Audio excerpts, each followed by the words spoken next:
دا د زمونږ د صوبې په تاریخ کې په لومړۍ پیره ده زمونږ عوامو دا فیصله وکړه په دویمه پیره د حکومت د واګې بیا پاکستان تحریک انصاف هغه ملګرو له ورکړې څوک چې ایماندار او څوک چې نران او څوک چې غیرتمن وو په موږ اعتبار کړلی زمونږ په پارټۍ زمونږ په ورکرانو زمونږ په ملګرو او خاص کر په عمران خان صاحب اعتماد کړی دی.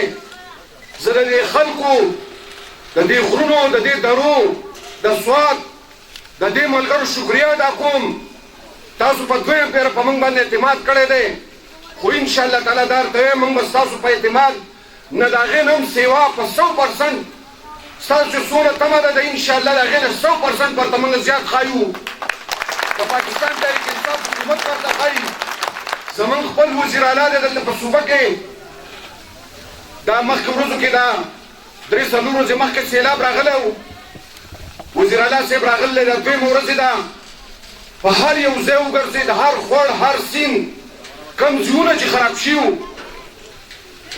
کم پلونه کم کورونه کم نقصانات چې شوي دي د هغې په خپله جایزه واخیسته وګرځېد په یو ځای. زه د خپل وزیر اعلی صاحب شکریه ادا کوم. د خلکو تسلي وکړه د خلکو سره اوږه په اوږه ولاړ دی غمرازي وکړه د مړو دواګانې وکړې د زخمیانو تپوس یې وکړو او دا له وجې ورسره وکړو چې انشاءالله کم نقصانات شوي دي د کورونو د باغونو د پټو د مهو د هجرانو انشاءالله په هغې کې د صوبایي حکومت چې څونه کېږي او به ستاسو سره کوي زموږ نه خلک غریبانان دی عاجزان دی یو قدرتي افت په موږ راغلی و. زه ستاسو شکریه ادا کوم. تاسو ډېر په ایماندارۍ زموږ سره ولاړ وئ په تېر الیکشن کې په 2018 کې او دا خبره ورته هم کوم چې بیا به هم زموږ سره ودرېږئ او هغه خلک چا چې اویاو کال تاسو دوکه کړي یئ دا پاکستان عوام یې دوکه کړی دی د هغو سره چېرته ملګرتیا ونه کوي هغو په یو پلیټفارم نه راځي د یو بل سره تر اوسه د یو بل وینو پسې تږي وو. دا بل ورځ په ټي وي کې یو اینکر ولیږیا و وایي زما نه چا تپوس وکړې تبدیلي کم ده په پاکستان کې هغې تبدیلي هم دغه ده هغه ټول غله ډاکوان چې د یو بل د وینو تږي وو ټول یو ځای کړي دي د عمران خان خلاف ټول په یو ځای کې ولاړ دي دغه تبدیلي ده هغه غله را یو ځای شوي دي. په دې اسمبلۍ کې ما بل ورځ کته د 2010 اسمبلۍ چا کلیپ ورکړی و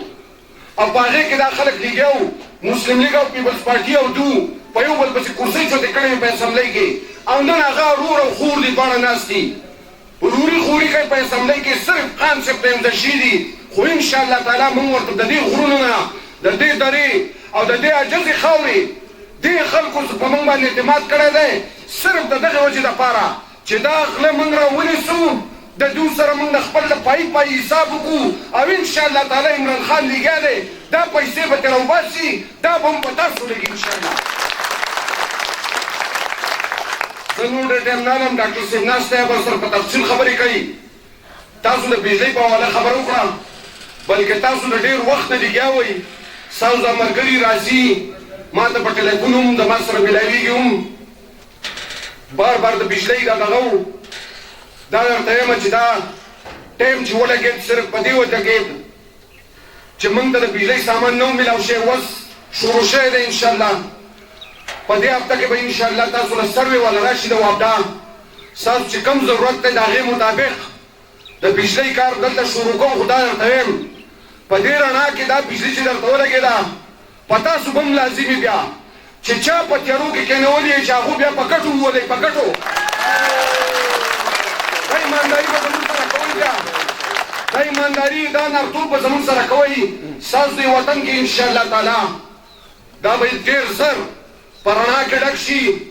په هر کور کې بجلي ولګي په هر کور ته به ستن لاړه شي ستاسو چې کوم مشکلات دي دا دې کې در سره موږ لیږی کمو کوشش کوو خو تاسو به راسره بیا ایمانداري کوئ زه نور ستاسو نه